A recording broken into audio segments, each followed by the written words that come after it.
سامعین، کیا آپ جانتے ہیں کہ دیوبندی مذہب کے لوگ حضرت شاہ عبدالعزیز محدث دہلوی رحمۃ اللہ علیہ کو اپنا روحانی باپ کہتے ہیں؟ جی ہاں، روحانی باپ، اور ان کے فیصلے کو اپنے لیے حکم آخر کی حیثیت دیتے ہیں۔ اگر آپ واقعی یہ نہیں جانتے ہیں تو آج کی اس ویڈیو میں نہ صرف یہ جاننے والے ہیں آپ، بلکہ ساتھ ہی آپ یہ بھی جاننے والے ہیں کہ حضرت شاہ عبدالعزیز محدث دہلوی رحمۃ اللہ علیہ کو دیوبندی مذہب کے بانی، دیوبندی مذہب کے غوث الاعظم اور امام ربانی رشید احمد گنگوہی دینی مسائل کھل کر بتانے میں ڈرپوک ثابت کرتے ہیں۔ جی ہاں، ڈرپوک، حالانکہ خود رشید احمد گنگوہی کی اپنی حالت ان سے کچھ مختلف نہیں تھی۔ تو چلیں بلا تاخیر ویڈیو شروع کرتے ہیں، اور آج کی اس ویڈیو میں جانتے ہیں دیوبندی مذہب کے بارے میں ایک نئی اور عجیب بات۔ باطل کا رد کریں گے ہم ہیں بریلی والے۔ سب سے پہلے سامعین پیش ہے دیوبندی مذہب کے قاری طیب کی یہ کتاب، جس کا نام ہے مسلک علماء دیوبند۔ اس کے صفحہ نمبر 5 ہی پر دیکھیں، یوسف بن نوری جو دیوبندیوں کے بڑے مولویوں میں سے ایک تھے، یہ لکھتے ہیں، جیسا کہ آپ خود بھی پڑھنا چاہیں تو پڑھ سکتے ہیں، کہ اکابر دیوبند کا مسلک وہی رہا جو حضرت امام ربانی مجدد الفسانی اور شاہ ولی اللہ دہلوی اور شاہ عبدالعزیز دہلوی کا تھا۔ حالانکہ سامعین و ناظرین، سچ یہ ہے کہ ان تینوں میں سے کسی کے بھی مسلک پر دیوبندی علماء نہیں ہیں۔ بطور مثال آپ ہمارے رد باطل ری ایکشن یوٹیوب چینل پر اپلوڈیڈ اس ویڈیو کو آپ دیکھ سکتے ہیں، یا آپ میں سے جن حضرات نے پہلے ہی اس ویڈیو کو دیکھ لیا ہے ان کو خوب اچھی طرح معلوم ہوگا کہ دیوبندی اپنے قول میں کتنے سچے یا جھوٹے ہیں۔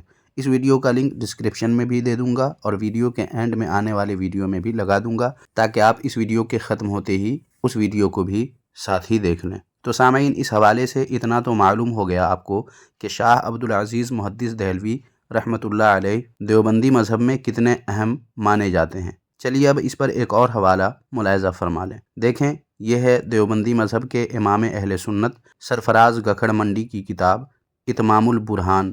اس کتاب کے صفحہ نمبر 138 پر دیکھیں کیا لکھتے ہیں۔ لکھتے ہیں، جیسا کہ آپ خود بھی پڑھ سکتے ہیں، کہ بلا شبہ مسلک دیوبند سے وابستہ جملہ حضرات حضرت شاہ عبدالعزیز صاحب کو اپنا روحانی پدر تسلیم کرتے ہیں اور اس پر فخر بھی کرتے ہیں۔ اور نیچے دیکھیں لکھا ہوا ہے، اکابر علماء دیوبند نے اپنے اس روحانی باپ کے، اور اس سے بھی نیچے دیکھیں لکھا ہوا ہے، بلا شک دیوبندی حضرات کے لیے حضرت شاہ عبدالعزیز صاحب کا فیصلہ حکم آخر کی حیثیت رکھتا ہے۔ اب تو سامعین خوب اچھی طرح واضح ہو گیا ہے کہ شاہ صاحب کا مقام اور ان کی شان دیوبندی مذہب میں کیسی ہے کہ انہیں دیوبندی لوگ اپنا روحانی باپ مانتے ہیں، جیسا کہ آپ نے دیکھ لیا ہے۔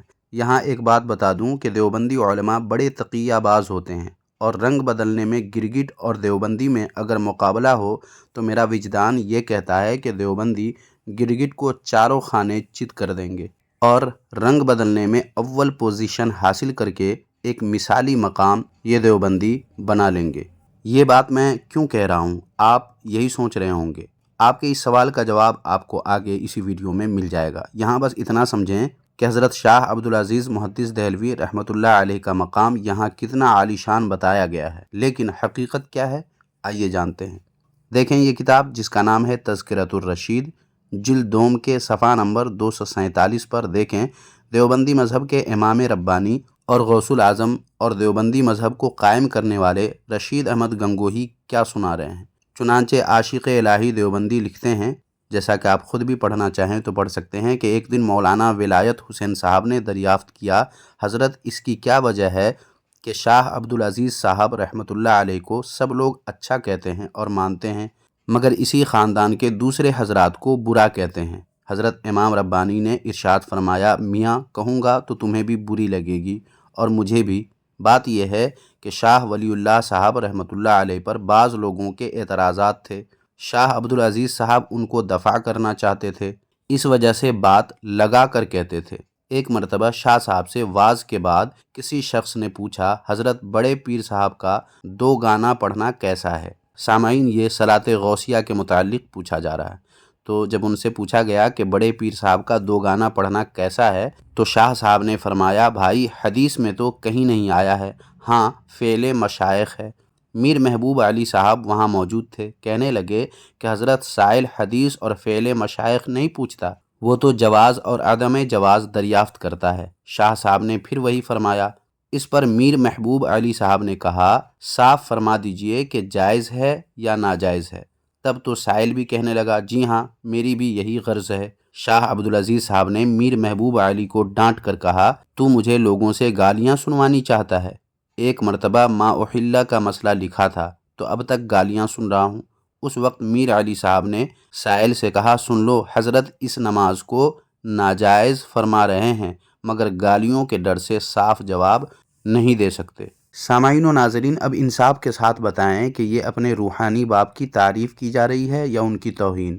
جبکہ شاہ عبدالعزیز رحمۃ اللہ علیہ کا وصال، جیسا کہ ملفوظات شاہ عبدالعزیز کے صفحہ نمبر 34 پر لکھا ہوا ہے، جیسا کہ آپ خود بھی دیکھ سکتے ہیں کہ 1239 ہجری میں ان کا وصال ہوا۔ اور رشید احمد گنگوہی کب پیدا ہوئے؟ دیکھیے تذکرۃ الرشید کے صفحہ نمبر 13 پر لکھا ہوا ہے کہ سن 1244 ہجری میں یہ پیدا ہوئے، یعنی شاہ عبدالعزیز دہلوی رحمۃ اللہ علیہ کے وصال کے تقریباً 5 سال کے بعد رشید احمد گنگوہی پیدا ہوئے۔ تو اب سوال یہ پیدا ہوتا ہے کہ رشید احمد گنگوہی کو یہ بات کیسے معلوم ہوئی کہ شاہ صاحب گالیوں کے ڈر سے دینی مسائل بتانے میں حق بیانی کے بجائے باتیں لگا کر کہا کرتے تھے؟ اب یہ تو کوئی دیوبندی ہی بہتر بتا سکتے ہیں کہ یہ بات رشید احمد گنگوہی نے کہاں سے کہی ہے، اور پھر یہ مرضی بھی خود دیوبندیوں ہی کی ہے کہ چاہے تو اپنے روحانی باپ یعنی شاہ عبدالعزیز دہلوی رحمۃ اللہ علیہ کو حق بیانی سے ڈرنے والے مان لیں، یا اپنے دیوبندی مذہب کے بانی رشید احمد گنگوہی کو جھوٹا مان کر شاہ صاحب کو حق بیان سمجھیں۔ مجھے تو جو دکھانا تھا وہ میں نے دکھا دیا ہے۔ لیکن سامعین و ناظرین، چونکہ حضرت شاہ عبدالعزیز محدث دہلوی رحمۃ اللہ علیہ سے بڑے پیر صاحب یعنی حضرت غوث پاک رحمۃ اللہ علیہ کے دوگانہ نماز یعنی صلاۃ غوثیہ کے متعلق سوال کیا گیا تھا، جس پر رشید احمد گنگوہی نے یہ باتیں کہی ہیں، اس لیے میں نے سوچا کیوں نہ اس تعلق سے خود رشید احمد گنگوہی نے کیا کہا یا لکھا ہے یہ دیکھ لیا جائے۔ تو جب اس مقصد سے میں نے فتاوی رشیدیہ کھولا اور دیکھا تو صلاۃ غوثیہ کے متعلق مجھے 2 فتوے رشید احمد گنگوہی کے ملے۔ اب آپ حضرات بھی ان دونوں فتوے کو ملاحظہ فرما لیں۔ دیکھیں، یہ ہے فتاوی رشیدیہ جس کا یہ قدیمی نسخہ ہے۔ اس کے صفحہ نمبر 88 پر دیکھیں کیا لکھا ہوا ہے۔ لکھا ہے سوال میں کہ صلاۃ غوثیہ اکثر مشائخوں میں مروج ہے، اس کا پڑھنا جائز ہے یا نہیں؟ کیا ہے سوال؟ صلاۃ غوثیہ جو مشائخ میں پڑھے جاتے ہیں، جو اکثر مشائخوں میں مروج ہے، اس کا پڑھنا جائز ہے یا نہیں؟ جائز یا ناجائز پوچھا گیا ہے۔ اب جواب دیکھیں کیا لکھتے ہیں۔ جواب میں لکھتے ہیں کہ بندہ اس کو پسند نہیں کرتا اور نہ جائز جانے، یعنی نہ ہی یہ پسند کرتے ہیں اور نہ ہی اسے جائز سمجھتے ہیں۔ حالانکہ شاہ عبدالعزیز محدث دہلوی رحمۃ اللہ علیہ سے جس طرح حدیث میں نہ ہونے اور فعل مشائخ ہونے کی بات کرنے پر کہا گیا تھا کہ جواز و عدم جواز کے بارے میں پوچھا جا رہا ہے، اسی طرح رشید احمد گنگوہی سے بھی سوال ہونا چاہیے تھا کہ جناب آپ پسند کریں یا نہ کریں، جائز جانیں یا نہ جانیں، اس سے سائل کو کیا مطلب؟ سائل کو تو اس سے مطلب ہے کہ شرعاً اس پر جواز و عدم جواز میں سے کیا حکم ہوگا یہ بتائیں، مگر دوسرے پر بات لگا کر کہنے کا الزام لگانے والے رشید احمد گنگوہی کا اپنا حال دیکھیں کہ جواب کیسے گول مول دے رہے ہیں۔ خیر سامعین و ناظرین، اب دوسرا فتویٰ بھی دیکھ لیجئے۔ یہ ہے اسی کتاب فتاوی رشیدیہ کا صفحہ نمبر 130۔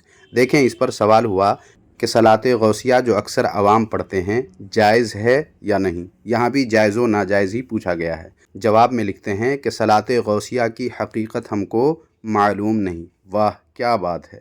پہلے یعنی صفحہ نمبر 88 پر لکھ چکے ہیں کہ بندہ اس کو پسند نہیں کرتا اور نہ جائز جانے، اور یہاں لکھ رہے ہیں کہ اس نماز کی حقیقت ہم کو معلوم نہیں۔ اب کوئی دیوبندی ان سے پوچھے کہ جب آپ کو معلوم نہیں تھا تو یہ کیسے لکھ چکے ہیں پہلے ہی کہ بندہ اس کو پسند نہیں کرتا اور نہ ہی جائز جانے؟ جب اس کی حقیقت کا آپ کو علم ہی نہیں ہے تو پسند نہیں اور نہ ہی جائز جانے کیسے لکھ دیا آپ نے؟ مطلب صاف ہے کہ رشید احمد گنگوہی یہاں صاف صاف جھوٹ بول کر نکل گئے ہیں، کیونکہ ان کو صلاۃ غوثیہ کی حقیقت کا علم تھا، تبھی تو ناپسندیدگی اور ان کو جائز نہیں سمجھتے ہیں انہوں نے یہ لکھا، اور اگر واقعی علم نہیں تھا تو پہلے والے فتوے میں جھوٹ بولا کہ پسند نہیں اور نہ ہی جائز جانے، کیونکہ جب علم ہی نہیں تھا کہ کس کے بارے میں سوال کیا جا رہا ہے تو پھر پسند نہ کرنے اور جائز نہ سمجھنے کا کیا مطلب؟ دیکھا سامعین، یہ وہی رشید احمد گنگوہی ہے جنہوں نے شاہ عبدالعزیز محدث دہلوی رحمۃ اللہ علیہ پر حق بیانی سے ڈرنے والے ہونے کا الزام لگایا، مگر خود ان کی اپنی حالت کتنی گئی گزری ہے آپ سمجھ ہی چکے ہیں۔ تو بس آج کی اس ویڈیو میں اتنا ہی۔ آج کی یہ ویڈیو یقیناً کافی پسند آئی ہوگی۔ آپ کے علم میں اگر نئی بات کا اضافہ ہوا ہے تو اس ویڈیو کو لازمی طور پر ہر شخص لائک کر دیں، اور جتنا شیئر کرنا ممکن ہو آپ سے اتنا شیئر کر دیں، تاکہ زیادہ سے زیادہ لوگوں تک، بالخصوص دیوبندیوں تک یہ بات پہنچے کہ حضرت شاہ عبدالعزیز محدث دہلوی رحمۃ اللہ علیہ کو اپنا روحانی باپ سمجھنے اور کہنے اور لکھنے کے باوجود خود یہ لوگ اور ان کے اکابر کیسے حضرت شاہ عبدالعزیز محدث دہلوی رحمۃ اللہ علیہ کے ساتھ برتاؤ کرتے ہیں، اور کیسے الزام ان پر لگایا گیا ہے خود ان کے دیوبندی مذہب کے بانی رشید احمد گنگوہی کی جانب سے۔ لہٰذا اس ویڈیو کو آپ حضرات زیادہ سے زیادہ شیئر کر دیں۔ جزاک اللہ خیرہ۔